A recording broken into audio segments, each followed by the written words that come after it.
Hello YouTubers, I'm Adam and this is Sneaky Butter. Well, 2015 is at its end now and it was definitely a good year for gaming. Not great though due to the letdowns that we got. We're talking about The Order 1886, Star Wars Battlefront, Evolve, and Batman Arkham Knight for PC. Yeah, you guys fucked up. Well, thanks to the other games that we're gonna list out, the gaming world of 2015 ain't gonna be so bleak. Here are our list of top 5 games of 2015. Bear in mind, these are our own opinion, and some of the games that are not in the list is due to the fact that we haven't played them yet or we don't have the console. So, sorry Wii U users, we don't own the consoles. Coming in at number 5. Now we were torn between two great indie games, which are Life is Strange and Ori and the Blind Forest. Now both games have won several awards for 2015.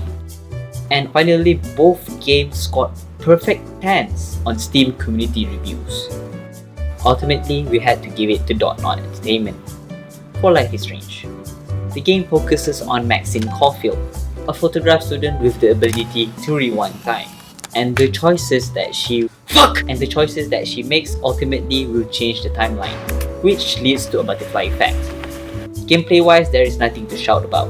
It's a third-person view with puzzles and problem-solving scenarios, and also fetch quests.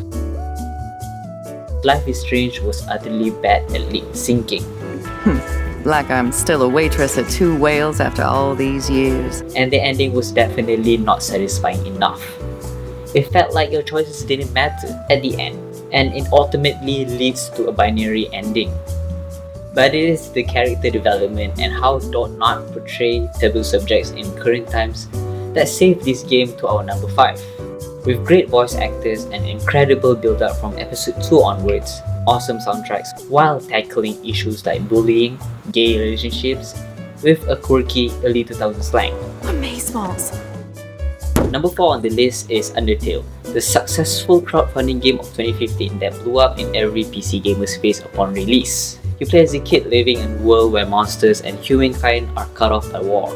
And like most kids left untended, you fell into a hole leading to Underworld, where you find yourself confronted with the inhabitants living there, which are the monsters. Your goal is simple: get the fuck out of there.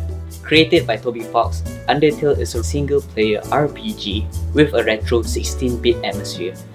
Now don't think too much about the graphics. With incredible writing and characters that right off the bat you instantly love, adding astonishing humor and fantastic soundtrack, with a unique gameplay where the combat system is so well done. You got yourself one hell of a good game.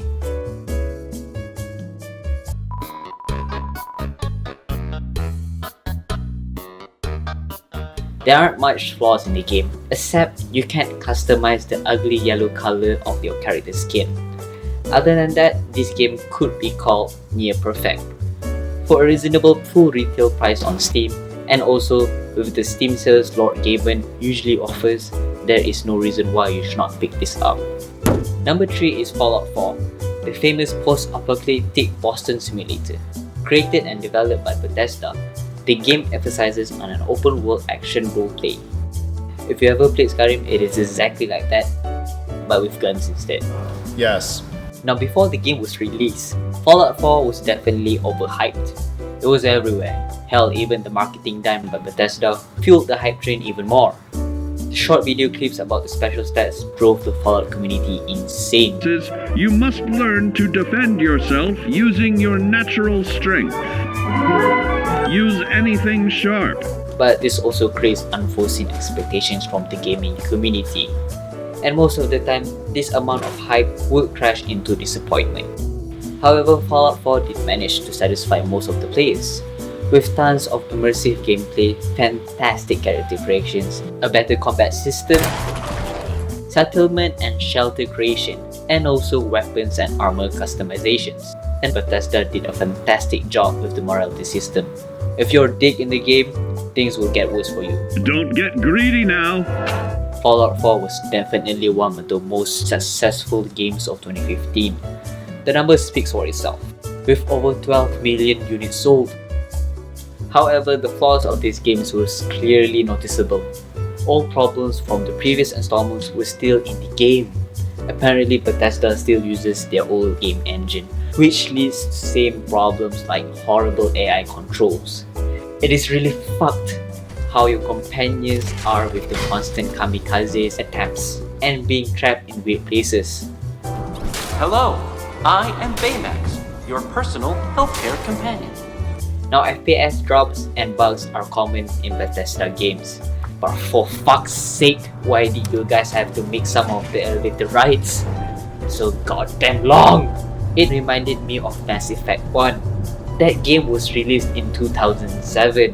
The loading screens are significantly longer on consoles, and the dialogue system was disappointing, lacking a lot of content. Of course, a mod was made for that problem. Now that's the reason Fallout 4 is at number 3. Without the modding community, the game would have been lower in our list. My name is Rex Goodman. I'm being held prisoner. Coming in at number 2 on the list, Metal Gear Solid 5 Phantom Pain.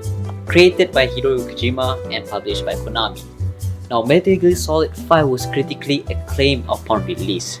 People were expecting a lot from it, and oh boy did we get it. I could safely say it was definitely worth the full retail price of a AAA title, which is around $60 US. The game features an open world adventure with fantastic action gameplay, full of realism and flexibility. And the stealth system is by far the most enjoyable I've played in 2015. Storyline and plot-wise goes, you control Snake, or Punish Venom Snake, aka Big Boss. Being the Big Boss, you're in charge of the Mother Base now, which leaves room for tons of customizations and recruitment. Snake is seeking out revenge on those who destroyed his forces and nearly killed him in Metal Gear Solid Ground Zero. Genocide, bioweapons, and Children of War. It has the signature twist of Kojima. And let's not forget about Quiet, right? Quiet was stupidly sexy fan service.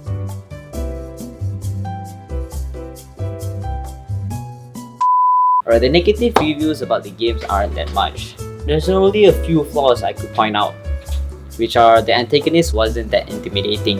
You don't have the urge to brutally kill him like previous games had to.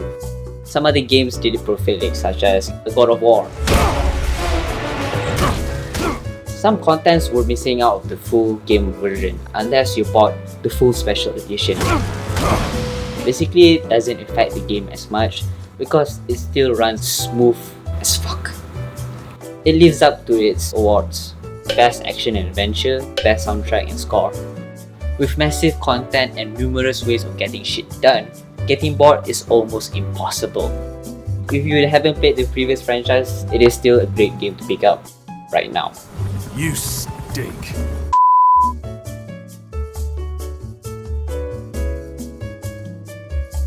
Coming in at number 1, Witcher 3 Wild Hunt.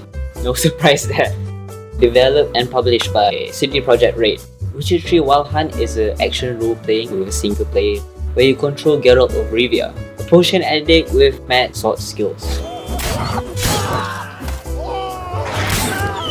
Basically, it's a monster hunter simulator where you hunt griffins, wyverns, vampires, and undead fetuses. And also comes with the missions and side quests, which adds up to 60 hours or 50 hours of gameplay. Men, a Witcher's life is not all cards and liquor. Nay. Plot and storyline wise, how the franchise ends, it was definitely satisfying enough. The gaming community appreciate how CD Projekt ended it. It is satisfying. Satisfying.